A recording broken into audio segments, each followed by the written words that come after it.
Supreme court में गर्मियों की छुट्टी के बावजूद आज से ट्रिपल तलाक पर ऐतिहासिक सुनवाई शुरू हो रही है। सुप्रीम कोर्ट की संवैधानिक बेंच आज से रोजाना सुनवाई करेगी। कोर्ट में निकाह, हलाला और बहुविवाह पर भी सुनवाई होगी। केंद्र सरकार ने अपने हलफनामे में सवाल उठाया है कि धार्मिक स्वतंत्रता के अधिकार के तहत ट्रिपल तलाक, हलाला और बहुविवाह की इजाजत दी जा सकती है या नहीं। समानता का अधिकार, गरिमा के साथ जीने का अधिकार और धार्मिक स्वतंत्रता के अधिकार में प्राथमिकता किसको दी जाए। पर्सनल लॉ को संविधान के अनुच्छेद 13 के तहत कानून माना जाएगा या नहीं।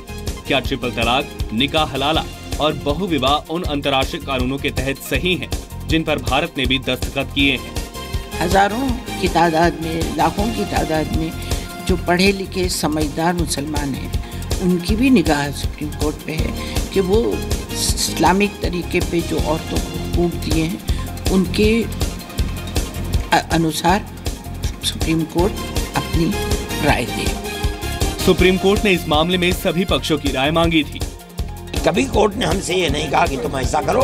कोर्ट को ये बताना चाहिए कि हमारा ट्रिपल तलाक के ऊपर ये एतराज है, ये एतराज है, ये इसको सामने रख करके आप लोग बैठ करके महीने के अंदर, 15 दिन के अंदर, 10 दिन के अंदर कोई फैसला करें।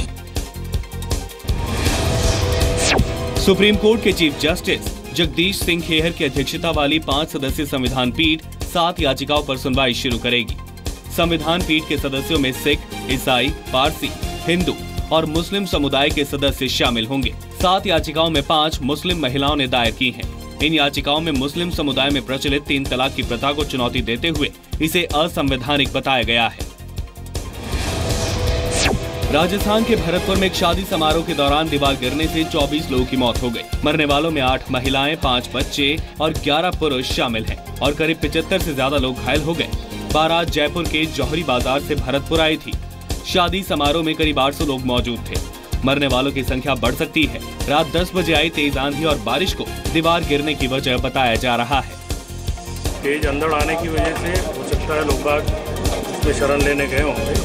उस दरमियान ही वो दीवार उन लोगों पे गिर गई और जिसमें करीब 14 लोगों की जान गई है और करीब 25 से 30 लोग जख्मी हुए हैं।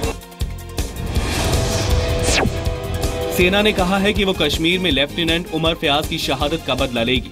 राजपुताना राइफल्स ने कहा है कि पूरी सेना दुख की इस घड़ी में लेफ्टिनेंट उमर के परिवार के साथ है। 22 साल के लेफ्टिनेंट उमर को आतंकियों ने मंगलवार रात अगवा कर बेरहमी से हत्या कर दी थी।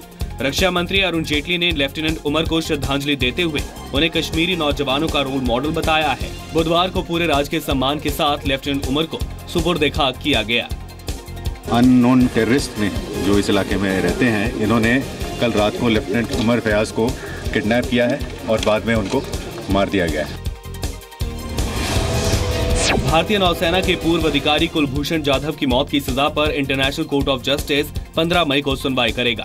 भारत की तरफ से पैरवी सीनियर लॉयर हरीश साल्वे कर रहे हैं। कुलभूषण की फांसी पर आईसीजे की रोक के तुरंत बाद पाकिस्तान के प्रधानमंत्री नवाज शरीफ और सेना प्रमुख जनरल कमर जावेद के साथ करीब 90 मिनट तक चर्चा की।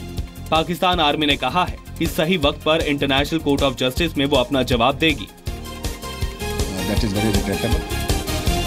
ऐसा जो है, ऐसे हालात नहीं होने चाहिए थे कि जिसमें हर बंदे ने मीडिया पे भी और बाहर भी एक पोजीशन ले ली और 2 साइडें बना दी। तो उस प्रेस रिलीज का मकसद किसी भी तरह से किसी इदारे या किसी शख्सियत के साथ वो साइड बनना नहीं था। कुलभूषण जाधव की फांसी पर इंटरनेशनल कोर्ट ऑफ जस्टिस की रोक के बाद पाकिस्तान बौखला गया है। पाकिस्तान के रक्षा मंत्री ख्वाजा आसिफ ने भारत की कोशिश को दूसरे अहम मुद्दों से ध्यान भटकाने की कोशिश बताया है। इस बीच विदेश मंत्रालय के प्रवक्ता गोपाल बागले के मुताबिक कुलभूषण जाधव की जिंदगी को खतरे में देखते हुए भारत सरकार ने इंटरनेशनल कोर्ट ऑफ जस्टिस में मामले को उठाने का फैसला किया। We have been informed by the International Court of Justice of the action that they have already initiated in this regard. Whether somebody in another country is saying something in this regard or not saying something in this regard, it's not for me to comment. आज केजरीवाल सरकार के पूर्व मंत्री और आम आदमी party के निलंबित विधायक कपिल मिश्रा के अनशन का दूसरा दिन है। कपिल मिश्रा आम आदमी पार्टी के 5 नेताओं की विदेश यात्रा की जानकारी सार्वजनिक करने की मांग को लेकर अनशन कर रहे हैं। अनशन पर बैठे कपिल मिश्रा पर बुधवार को कथित आम आदमी पार्टी कार्यकर्ता अंकित भारद्वाज ने हमला किया। हालांकि आम आदमी पार्टी का कहना है कि अंकित भारद्वाज आम आदमी पार्टी का नहीं, बीजेपी का कार्यकर्ता है।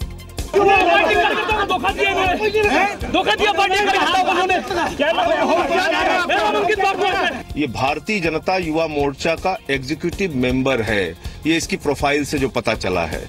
और इसकी फोटोज आप देख लीजिए, भारतीय जनता पार्टी के प्रदर्शन में भी है। दिल्ली के बाद पंजाब में भी आम आदमी पार्टी में कलह शुरू हो गई है। संयोजक पद से हटाए गए गुरप्रीत सिंह घुग्गी ने पार्टी छोड़ने का ऐलान कर दिया। अरविंद केजरीवाल ने 2 दिन पहले घुग्गी को हटाकर भगवंत मान को पंजाब का पार्टी संयोजक बनाया था। घुग्गी ने कपिल मिश्रा के उन आरोपों की पुष्टि की कि पंजाब चुनाव के दौरान शराब और लड़कियों का इस्तेमाल किया गया था। शिकायतें आती रही हैं और मेरी जिम्मेदारी थी कि मैं उसको नेशनल लीडरशिप के पास पहुंचाऊं। अफसोस है कि कोई एक भी एक्शन नहीं लिया गया, कोई कार्रवाई नहीं की गई। यूपी के पूर्व मुख्यमंत्री और समाजवादी पार्टी अध्यक्ष अखिलेश यादव के एक बयान पर विवाद हो गया है। अखिलेश यादव ने झांसी में सवाल उठाया कि देश के लिए गुजरात के सैनिक शहीद क्यों नहीं होते। हम तो कहते हैं यूपी, बिहार, मध्य प्रदेश, दक्षिण भारत के बहुत सारे शहीद हुए हैं। बताओ गुजरात का कोई एक भी जवान शहीद हुआ हो तो बताओ। बीजेपी ने अखिलेश के बयान को हार की हताशा बताया है, जबकि कांग्रेस ने विवादित बयान पर अखिलेश का बचाव किया है।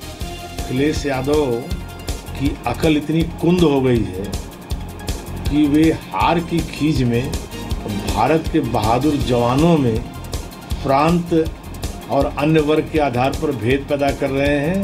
ये बहुत ही निंदनीय टिप्पणी है। अखिलेश जी की भावना को समझेगा, और भावना है कि आए दिन वीर गति प्राप्त होते जवान, उनके लिए हमारी सरकार क्या कर रही है, और उन लोगों से, उन ताकतों से, उन उग्रवादी संगठनों से जो देश की संप्रभुता को चुनौती दे रहे हैं, उनके खिलाफ निर्णायक कदम कब भाजपा सरकार उठाएगी।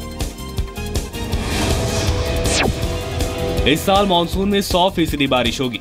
मौसम विभाग ने बुधवार को बताया कि इस बार 100% मानसूनी बारिश होगी, जो पहले बताए गए अनुमान 96% से अधिक है। इस साल अल नीनो के असर की वजह से मानसून कमजोर माना जा रहा था, लेकिन अब इसके असर का डर बेहद कम है। ऐसे में दक्षिण पश्चिम मानसून में बढ़ोतरी हो सकती है। हालांकि पूरी तरह स्थिति जून में ही साफ होगी। पिछले साल मौसम विभाग ने शुरुआती पूर्वानुमान में सामान्य से अधिक बारिश की बात कही थी, जबकि बारिश सामान्य हुई थी।